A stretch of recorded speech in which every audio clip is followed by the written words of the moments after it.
Plan for circulation of vertebrates. So there are various plans are there.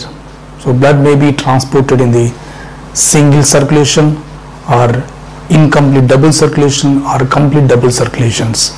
So where they are present we will see. Here single circulation. Let us see single circulation where it takes place or where it occurs. So it occurs in fishes. The fish's heart generally composed by two chambers only. Hence that heart is called as two-chambered heart. In that one atria and one ventricle is present. So in this single circulation process of fishes, the blood will be supplied in the form of deoxygenated blood towards the gill capillaries, and from there enters into the systemic capillaries, and in one circuit the blood will be supplied. So that circulation occurs only in one direction, hence that circulation is called as single circulation. If you see that heart, what I said here, two chamber will be present. The blood, deoxygenated blood supplied to the gills for the oxygenation process. Hence that circulation or heart is known as here brachial heart or brachial circulation.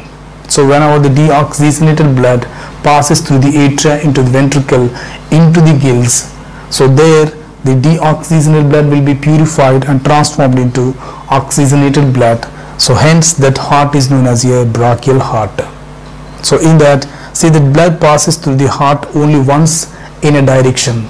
So that's why this circulation is known as single circulation. See that how the heart is composed. So this is the heart of fishes. Two chambers will be present, atria and ventricle. So from the systemic capillaries, veins are formed. That veins carries the deoxygenated blood into the atria, and from there enters into the ventricles, and from the ventricles into the arteries, and deoxygenated blood enters into the gill capillaries to purify the oxygenated blood, and oxygenated blood transports into the systemic capillaries. In single direction the total circulation will be taking place. So that's why this is called as single circulation. Incomplete double circulation. Incomplete double circulation generally takes place in the amphibians and reptiles. So generally the heart of amphibians is composed by three chambers. So in that three chambers, two atria will be present and one ventricle is present. But when we come to the reptiles, so reptiles had partially divided four chambers. In that four chambers, two atria will be present and two ventricles will be present. But when we come to the crocodiles had completely divided, four chambers will be present, appears like human's heart. There two atria will be present and two ventricles will be present. So what is the importance of right atrium and left atrium in the double circulation, incomplete double circulation? See that here the right atrium always receives the deoxygenated blood. So this is called as right atria, and which receives the deoxygenated blood, the systemic capillaries through the veins. So into that right atria will be receives it.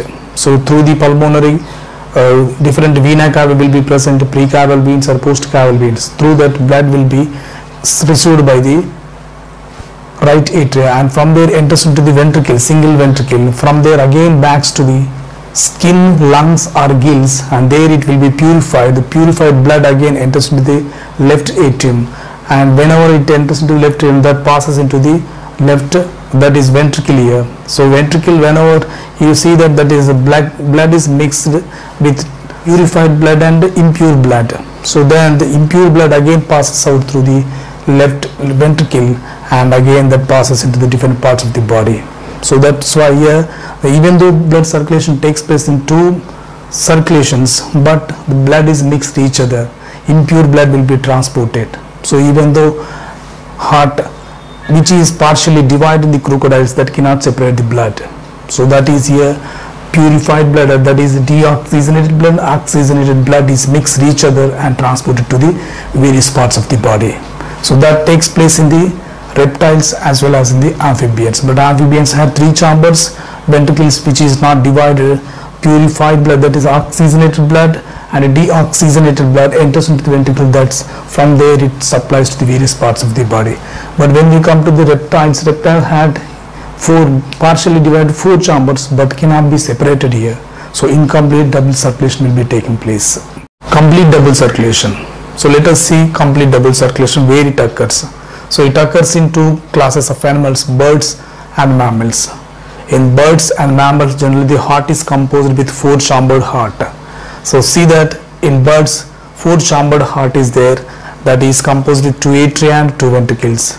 And in mammals also four-chambered heart is present, that is also composed with two atria and two ventricles. So here two atria and two ventricles are separated each other and appears like four-chambered heart. So in that, atrium always receives the deoxygenated from the various parts of the body through vena cava. So vena cava are of various types.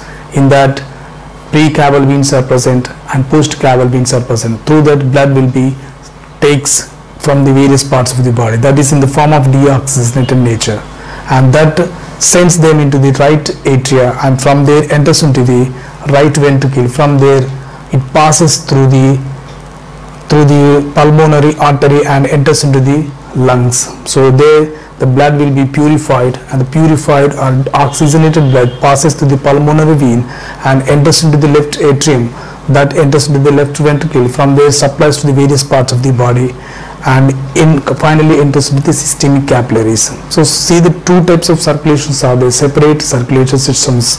So that is a pulmonary circulation is there, and another one is systemic circulation is there. Pulmonary circulation always transport the deoxygenated blood towards the lungs, but whereas from the lungs the oxygenated blood is supplied to the left atrium, and from there it supplies to the various parts of the body through left ventricle.